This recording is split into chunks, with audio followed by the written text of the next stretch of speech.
The press machine screamed like a wounded animal when it jammed at 2:47 a.m. I was home, dead asleep, when my phone started buzzing with that ringtone I'd heard 1,000 times before, plant emergency. 22 years of building Ford F-150s. And you learn to tell the difference between a regular breakdown and something that's about to cost somebody their job. This wasn't regular. My name is Stanley Rodriguez. I'm 49 years old, and I've been running assembly operations at Ford Rouge plant in Detroit for the past 22 years. Before that, I did 2 tours in Iraq, learned how to keep complex systems running under pressure. After my wife Patricia and I had our son Cole, this job became everything to our family. But to understand why I was sitting in my truck at 3 a.m., watching my phone explode with missed calls while my coworkers panicked inside, I need to go back 3 days to the meeting that changed everything. The conference room on the 3rd floor smelled like stale coffee and broken promises.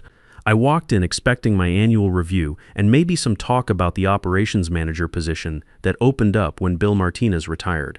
After 22 years of keeping our production line running smooth, maintaining the highest safety ratings in the plant, and training half the supervisors currently on the floor, I figured I'd earned the shot. Brad Hoffman sat at the head of the table, new corporate VP brought in 6 months ago to modernize operations. Next to him was his son Dylan, 24 years old, fresh MBA from Stanford, wearing a suit that probably cost more than most of my guys made in 2 weeks. Kid had that look you see in people who think they understand manufacturing because they read about it in business school. Brad didn't waste time with pleasantries. Stan, I've reviewed your performance metrics. You're solid, reliable, but I don't think you have the qualifications for the manager position. The words hit like a sucker punch. 22 years of making sure this line produced America's best-selling truck, keeping workers safe, handling every crisis that came through those doors. I felt my jaw tighten, the same feeling I got in Baghdad when command told us our supply convoy was delayed and we'd have to make do with half rations. What qualifications am I missing? I asked, keeping my voice steady. Military training teaches you not to let emotions drive the conversation. We need innovation, fresh thinking. Dylan here has some exciting ideas about optimizing throughput and eliminating redundancies. Brad smiled like he was doing me a favor. He'll be taking the operations manager position. Starting salary will be 25% above your current rate. Don't worry though, you'll be working closely with him. Your experience will be valuable in helping him implement improvements. I looked at Dylan. Kid was nodding like he'd already rehearsed his acceptance speech. Meanwhile, I'm thinking about Cole's medical bills sitting on my kitchen counter, $850 a month for insulin and testing supplies, his college fund we'd already drained for his continuous glucose monitor, and the promotion I'd been counting on to help us get back on solid ground. What kind of optimizations? I asked. Dylan leaned forward, eager to show off. Well, we've identified several inefficiencies in the current production protocols. Too many safety breaks, too much inspection redundancy. We can increase line speed from 60 to 75 units per hour and reduce quality checkpoints by 40%. I felt my safety glasses slip down my nose. This kid was talking about cutting safety protocols like he was trimming fat from a budget spreadsheet. Those weren't numbers on a screen. They were procedures that kept people from getting their hands crushed by press machines or electrocuted by robotic welders. Those redundancies exist because this is dangerous work, I said slowly. Every checkpoint catches something the previous one might miss. That's how you keep a 99.2% safety rating. That's legacy thinking. Dylan replied with the confidence only someone who'd never seen a workplace accident could have. Modern lean manufacturing shows that streamlined processes actually improve safety by reducing complexity. I looked at Brad. You're putting someone in charge of operations who's never worked a day on the floor. Dylan has an MBA from Stanford and 18 months of consulting experience with operational excellence. He brings exactly the kind of fresh perspective we need to compete with the Mexico plants. That's when I understood what was really happening. This wasn't about qualifications or innovation. This was about Brad setting his kid up with a management position while I did the actual work. Dylan would get the credit and the salary while I handled the problems his optimizations would create. But here's what they didn't know about me. When you've spent 8 years in the Army and 22 years on an assembly line, you learn when to argue and when to adapt. This wasn't the time to argue. I stood up, adjusted my safety glasses, and gave them both a polite nod. Well, I guess we'll see how those improvements work out. I walked out before Brad could launch into his speech about exciting new directions and collaborative opportunities. That night, I sat at my kitchen table with Patricia going through Cole's medical expenses. Test strips, insulin, doctor visits, the monthly bills that never seemed to get smaller despite our insurance. Cole was upstairs doing homework, probably checking his blood sugar levels between math problems like he'd been doing since he was 12. "Dad, you okay?" Cole asked, coming down for a glass of water. "You look like someone told you the F-150 line was moving to China." "Smart kid, just thinking about work stuff, son." "The promotion thing, you mentioned it a couple weeks ago." "Yeah, didn't get it." Cole set down his water glass. "Someone with more experience?" I almost laughed. "Someone with an MBA and a famous last name." "That's garbage, Dad. You know that plant better than anyone, out of the mouths of teenagers. Sometimes knowing how to do the job isn't enough, Cole. Sometimes it's about who you know. So what are you going to do?" That was the question. What was I going to do? I'd spent 22 years being the guy everyone came to when things went wrong. The one who stayed late to fix problems, came in early to prevent them, worked weekends when crises hit. I'd been keeping this line running on my back, and they just told me I wasn't qualified to officially do what I'd been doing all along. I pulled out my job description, the actual one, not the expanded version I'd been living by. Really read it for the first time in years. "Dad? Yeah, son. Whatever you decide, I'm proud of you. You've always done right by people. Smart kid. Definitely got that from his mother's side." That night, lying in bed listening to the distant hum of the Rouge plant running its night shift, I made my decision. I was going to do exactly what they asked me to do. Nothing more, nothing less. Just my job as written, performed to the letter. Sometimes the best way to prove your worth isn't to argue about it. Sometimes you just step back and let people see what happens when you're not there to catch everything that falls. I showed up Monday morning at exactly 7 a.m., not 6:15 like usual. Not early enough to check the overnight production reports, handle the equipment issues that always cropped up, or brief the morning crew on potential problems. Just 7 a.m. sharp, like my job description specified. The break room felt different at that hour, quieter. Most of the early shift was already deep into their routines I'd helped establish over 22 years of being there before everyone else. But not today. I walked past the main production board where Miguel Santos, our shift supervisor, was staring at a stack of overnight incident reports with the confusion of someone trying to solve a puzzle with half the pieces missing. "Stan, thank God," he said without looking up. "We've got issues from night shift. Press 3's hydraulics are acting up again. The quality scanner crashed around midnight, and there's some kind of documentation error on the chassis units that came through at 0,500. I checked my watch, then pulled out my job description, the actual one I'd printed and highlighted the night before. Hydraulics' maintenance department. Submit a work order. IT handles scanner crashes and documentation errors go through quality control. Miguel looked at me like I'd started speaking Chinese. "But you always handle the hydraulics issue. You know that system better than maintenance does. Not according to my official responsibilities. Stan, what's going on? You feeling all right?" The truth was, I felt clearer than I had in months. For 22 years, I'd been carrying the weight of 3 different departments because it was easier than watching things fall apart. But that weight had a cost. Nights when I came home exhausted. Weekends spent thinking about work problems. The constant stress of being the person everyone expected to have all the answers. "I'm fine, Miguel. Just following proper procedures." I headed to my workstation and started on my actual assigned tasks. Production scheduling for my designated zones, safety compliance documentation for my specific areas, equipment inspection reports for the machinery under my direct supervision. It was strange how quiet my radio was. Usually by 7:30 I'd have fielded a dozen calls about problems that weren't technically mine, but that I'd solve anyway because it kept the line moving. Today, silence. Around 8:15, Dylan showed up for his first day as operations manager. Fresh haircut, brand new safety gear that still had the tags on it, and a tablet that looked like it cost more than most of my tools. He made a beeline for my station. "Stan, good morning. Ready for an exciting day of operational improvements?" "Morning, Dylan. What can I help you with?" Well, I wanted to start by reviewing our current throughput metrics and identifying bottlenecks for immediate optimization. I gestured to my computer screen. "My production reports are all up to date. Everything's in the system." "Great. And what about the overall line status? Any issues from the overnight shift?" "You'd need to check with the night shift supervisor for that. I wasn't here. Dylan's smile faltered just a bit, but don't you usually? I mean, Brad mentioned you typically handle the transition briefings. That was something I did voluntarily. It's not part of my official duties. Oh, okay. Well, who should I talk to about the hydraulics issue with Press 3? Miguel mentioned it's been ongoing. Maintenance department. Carlos Williams is our hydraulics specialist. In the scanner problems, IT department. Linda Walsh handles database issues. The documentation errors, quality control. Alex Turner's area. Dylan was typing notes frantically, his confidence evaporating with each answer. This is more compartmentalized than I expected. Most operations are when you follow the organizational chart. What Dylan was discovering, what his MBA program apparently hadn't taught him, was the difference between how organizations work on paper and how they actually function. On paper, every department had clear responsibilities and clean handoff procedures.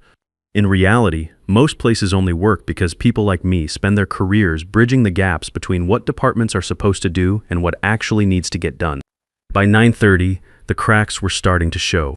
I watched Dylan bounce between departments trying to get answers about problems that required the kind of institutional knowledge you don't learn from flowcharts. Miguel came by my station around 10 looking frustrated. Stan, Dylan asked me about the morning startup protocol. I told him it's not written down anywhere. You just handle it based on line conditions and production targets. Sounds like something the operations manager should document then, but you know that protocol better than anyone. You created it. I did on my own time, based on my own experience. Never got asked to make it official policy. Miguel stared at me for a long moment. This is about the promotion, isn't it? This is about doing my job. Nothing more, nothing less. Around 11:30, the first real crisis hit. Martinez from Press 3 called in. One of Dylan's optimization changes had increased line speed without adjusting the safety interlocks. Now we had a $2 million press machine running at unsafe parameters, and the union safety rep was threatening to shut down the entire line. My radio crackled. Dallin's voice, tight with stress. Stan, we have a situation at Press 3. Can you come take a look? Is it in my designated area? What? Press 3 is part of the main assembly line. This is urgent. Press 3 falls under Central Operations. I handle East Line Assembly. You should contact the Central Operations Supervisor, that's Miguel, and he said he needs someone with system experience. I looked at my job description again. My lunch break starts in 15 minutes. You'll need to wait for Miguel to handle it or address it yourself. The silence on the radio stretched long enough that I wondered if he'd given up. Finally. Fine. I'll figure it out. I went to lunch at exactly 11:45 like my schedule said. The cafeteria had a view of the production floor, and I could see Dylan down there with a cluster of supervisors, all of them looking up at Press 3, like it was some kind of alien technology. Martinez waved at me through the window. Good worker, been here 9 years. He knew what needed to be done, reset the safety parameters, recalibrate the pressure sensors, run a test cycle, basic stuff. But it required someone with authority to shut down production and approve the changes. I ate my sandwich and watched Dylan make phone calls, probably trying to reach Brad or maybe calling Miguel to see what the protocol was. What he should have been doing was taking charge, making the decision, accepting responsibility. But that's the thing about people who've never been in actual leadership positions. They think leadership is about having the right answer, when really it's about making decisions with incomplete information and living with the consequences. By 12:15, they'd gotten the situation sorted out. Miguel had come back early and handled it in about 10 minutes. But those 30 minutes of delay would cascade through the afternoon production schedule, creating problems that someone would have to solve, that someone used to be me. Today, it would be whoever was officially responsible. When I got back from lunch, Dylan was waiting at my station. His safety gear was askew, his shirt was damp with sweat, and he looked like someone who was beginning to understand the difference between theory and practice. Stan, I need to ask you something. Sure, how did you learn all this stuff? The protocols, the procedures, the relationships between departments. 22 years of showing up early, staying late, and caring more about getting things done than whose job it technically was. He nodded slowly. Brad mentioned you'd be helping me transition into the role. I'm happy to answer questions during my scheduled consultation hours. Tuesdays and Thursdays, 2 to 4 p.m. You can book time through the administrative assistant. Dylan stared at me like I'd told him the plant was moving to Mars. But what if there's an emergency? Then you handle it. That's what managers do. That afternoon, I watched the plant struggle with the kind of small problems I'd been solving invisibly for years. Nothing catastrophic, just the daily friction that accumulates when systems don't quite fit together the way they should. Dylan spent most of his time on phone calls trying to coordinate responses to issues that could have been prevented with a little foresight and institutional knowledge. At 4 p.m. exactly, I clocked out and headed for the parking lot. As I walked past the operations center, I could see Dylan still there, surrounded by reports, looking overwhelmed. Cole was doing homework when I got home, testing strips scattered across the kitchen table, next to his calculus book. How was the new job dynamic, Dad? Educational. For everyone involved. Cole looked up from his glucose meter. Think they're learning anything? We'll see. Sometimes people need to feel the weight of responsibility before they understand what it means to carry it. Tuesday morning brought our first real test. I arrived at 7 a.m. to find an overnight supervisor's report on my desk with a red priority flag, the kind that means somebody screwed up and we need damage control. The report was short but telling Press 3's hydraulic system had completely failed at 3:20 a.m.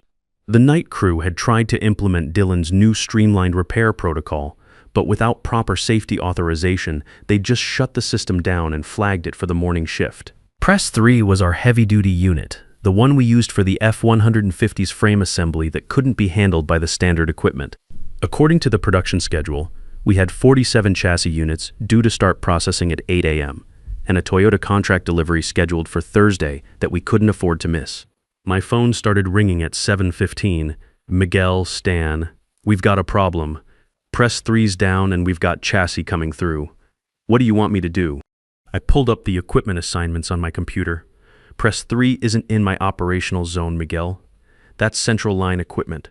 But you know the backup procedures better than anyone. You wrote most of them. I wrote them as suggestions on my own time. They were never officially adopted as policy. Come on, Stan. We need that press operational in 45 minutes. Then you need to contact maintenance and the central line supervisor. I'm sure they'll figure it out. The silence on the line told me everything.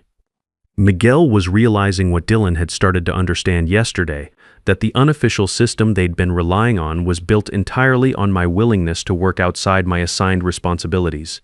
At 7:30, Dylan called, Stan, I need you to take a look at the Press 3 situation. Maintenance says they need operational input before they can proceed. I'm scheduled for consultation hours Thursday afternoon. You can book a slot. This can't wait until Thursday. We've got Toyota units coming through. Then you'll need to handle it yourself or find someone else with appropriate authority. But I don't know the system specifications. Neither did I when I started here 22 years ago. I learned by asking questions and reading technical manuals. Another long silence. Where are the manuals? Equipment Library, Building C. Check them out from Janet in technical documentation. I hung up and went back to my assigned tasks, but I kept an eye on central line through the floor windows. Dylan was down there with a thick manual, a maintenance crew, and what looked like growing panic. At 7:50, the production horn sounded -3 long blasts followed by 2 short. That was the signal for line delay due to equipment failure. The first delay we'd had in 8 months. Dylan's manual session turned into a frantic conference.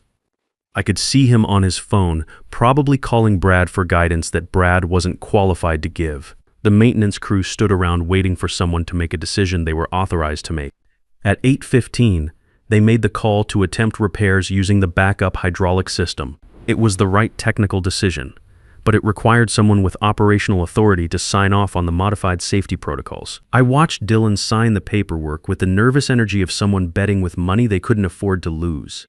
The first chassis unit started processing at 8:45, 45 minutes behind schedule. The initial 12 units came through without incident. Then they hit chassis unit 2847-, an extended cab frame that required precise pressure calibration. Martinez was operating Press 3. Good worker, 9 years experience, but he'd never worked with a backup hydraulic system. Under normal circumstances, I would have been down there walking him through the process, explaining the differences in pressure curves and timing sequences. Instead, I was at my station completing my assigned documentation while Dylan supervised the operation with a technical manual and 2 days of management experience. The first sign of trouble was the sound, a grinding noise from the hydraulic pump that meant pressure was running outside optimal parameters. The second sign was the way the frame bent during forming, a slight warp that suggested uneven force distribution. I stood up and moved to the windows. This was going to go bad, and I could see it happening in real time. Chassis 284E7 was halfway through the forming process when the backup system couldn't maintain consistent pressure. The frame warped, jammed in the press, and triggered the emergency shutdown. But the damage was done. The hydraulic system was overloaded trying to force the warped metal, and something gave way with a sound like a gunshot. Martinez was operating the manual override when the pressure hose blew. High-pressure hydraulic fluid sprayed across the workstation, and Martinez, trying to get clear, slipped on the fluid and went down hard. His left hand got caught under the safety barrier just as the press cycled one final time. The emergency horn started immediately, long, continuous blasts that meant injury on the floor. All operations cease. Emergency response teams deploy. I was already moving before the horn finished its first cycle.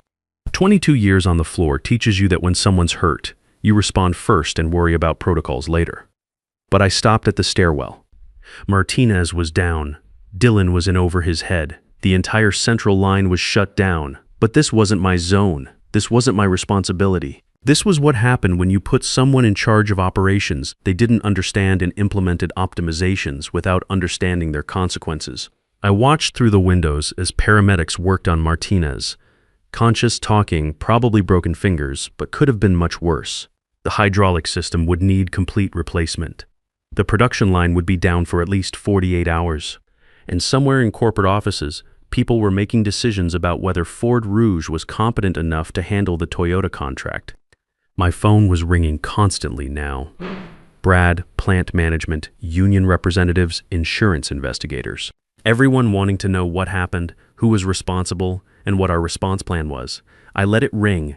At 10:30, Brad showed up at my station. No greeting, just a man in crisis mode. "Stan, I need you down there now." "Need me for what?" "The union safety rep wants to interview someone with operational knowledge about the accident. Dylan's been trying to explain our procedures, but he doesn't know our procedures. Look, this is a crisis. We need all hands." I looked at him calmly. My hands are busy with my assigned responsibilities. "If you need operational expertise for the investigation, you'll need to assign that task to someone with appropriate authority." Brad's face went red. "You're the senior operations person." "No, I'm not. Dylan is the operations manager. I'm assembly supervisor East Line. The accident happened on Central Line." "This is about the promotion, isn't it?" "Fine, you want to talk about a raise. We can discuss it after we get through this crisis." I shook my head. "This isn't about money, Brad. This is about competence. You put someone in charge of operations who doesn't understand the job, told him to optimize procedures he'd never used, and now someone's in the hospital. That's not a personnel issue. That's a leadership failure." Brad stood there for a long moment, probably running through his options. Finally, "What do you want?" "I want you to handle the crisis you created, with the manager you appointed, and the procedures he recommended." Brad left without another word. Through the windows, I could see him heading back to the cluster of officials surrounding the accident scene. Dylan was there with his tablet and his manual, trying to answer questions about procedures he was learning as he went. Martinez was on his way to Detroit Medical. Central Line was closed indefinitely. The Toyota contract was in jeopardy, and somewhere in the Ford corporate hierarchy, people were asking serious questions about operational competence at Rouge plant. My phone showed 73 missed calls. I went to lunch. That afternoon, I sat in my truck in the parking lot, watching those 73 missed calls pile up. The autumn wind was rattling the windows, making the whole truck feel like it might blow away. But the real storm wasn't outside. It was happening in conference rooms where people were trying to explain how a routine production run had turned into a union grievance and a worker in the hospital. Patricia texted me around 2 p.m. "Heard there was an accident at the plant. You okay? Come home when you can. Made your favorite meatloaf." Smart woman. She knew when her husband needed comfort food and quiet conversation. My phone rang again. This time it was Grace Murphy from Ford Regional Management. Not Brad, not Dylan, but the woman who actually made decisions about plant operations and contract assignments. "Stan, we need you in the emergency management meeting." "Now, ma'am, I'm off duty. If this is work-related, you'll need to contact my supervisor. Your supervisor is part of the problem, Stan. We need someone who understands how this plant actually operates." I could hear the desperation in her voice, the same desperation Brad had been hiding behind corporate buzzwords all week. "I'll be there in 20 minutes. The conference room was packed like a courtroom. Ford regional managers, union representatives, insurance investigators, safety inspectors, and Toyota contract executives on speakerphone. Brad sat at the table looking like someone watching his career get fed through a shredder. Dylan was conspicuously absent, probably at the hospital getting his story straight with lawyers. Grace Murphy called the meeting to order. "We're here to determine whether Rouge Plant can continue operations under current management, or if we need emergency oversight." The Toyota representative spoke from the phone. "We've been contracting with Rouge for 5 years without a major incident. Now we have 1 worker hospitalized and 48 hours of production delays. We need assurance that safety protocols are adequate and delivery schedules can be maintained." All eyes turned to Brad. He cleared his throat and started talking about comprehensive reviews and systematic improvements. Pure corporate speak designed to fill time while he figured out how to save his job. The safety inspector cut him off. "Mr. Hoffman, our preliminary findings suggest that modified protocols contributed to this accident. Can you explain the rationale behind increasing press speeds without updating safety parameters?" Brad looked like he'd been asked to explain quantum physics. "Those modifications were recommended by our new operations manager as part of our efficiency initiatives." "And where is this operations manager?" "Dylan is handling the immediate incident response." Grace Murphy leaned forward. "Stan, you've been here 22 years. Walk us through what happened." I stood up and pulled out the folder I'd prepared during lunch. 3 days of documentation about every failure, missed protocol, and knowledge gap that had emerged since I'd stepped back from unofficial responsibilities. "The accident was preventable," I said simply. "It resulted from 3 critical failures: inadequate system knowledge, modified safety procedures without proper validation, and insufficient operational oversight." I walked them through the timeline. How Press 3's hydraulic issues had been flagged for weeks but never properly addressed because the person who understood the system wasn't officially responsible for it. How Dylan's efficiency improvements had eliminated redundant safety checks that existed specifically to prevent pressure system failures. "The fundamental problem isn't equipment failure or worker error," I continued. "It's a management structure that prioritizes credentials over competence and efficiency over safety." Brad tried to interrupt. "Our new operational model was designed to streamline processes and improve productivity." "Sir, with respect, your operational model was designed by someone who's never operated a press, never supervised a production line, and never had to explain to someone's family why they didn't come home from work." The room went dead quiet. The union representative spoke up. "What would it take to restore operational safety and delivery schedules? Complete documentation of all safety procedures, mandatory hands-on training for all supervisory personnel, and operational oversight by someone with actual floor experience, not just MBA theory." Grace Murphy nodded. "Would you be willing to take on that oversight role?" I looked around the room, at Brad, who was staring at his hands, at the union rep, who was nodding approval, at the faces of people who were finally understanding that running an assembly plant wasn't the same as running a spreadsheet. I'd need full authority over safety protocols and production procedures. I'd need the operations manager position with real decision-making power, not advisory input. And I'd need compensation that reflects the actual responsibility. Grace Murphy smiled for the first time all day. "Stan, Ford Regional is prepared to offer you the operations manager position, full authority over safety and production procedures. 25% salary increase effective immediately, plus adjustment pay for responsibilities you've been handling unofficially." I nodded once. "I can work with that." The Toyota representative spoke from the phone. "If Mr. Rodriguez is taking operational control, we're prepared to continue our contract and increase our volume by 20%. Brad stood up slowly. "What about Dylan?" "Dylan can start as a production associate on East Line," I said. "Learn press operations, safety protocols, and floor procedures. If he's serious about manufacturing management, he'll need to understand what he's managing from the ground up."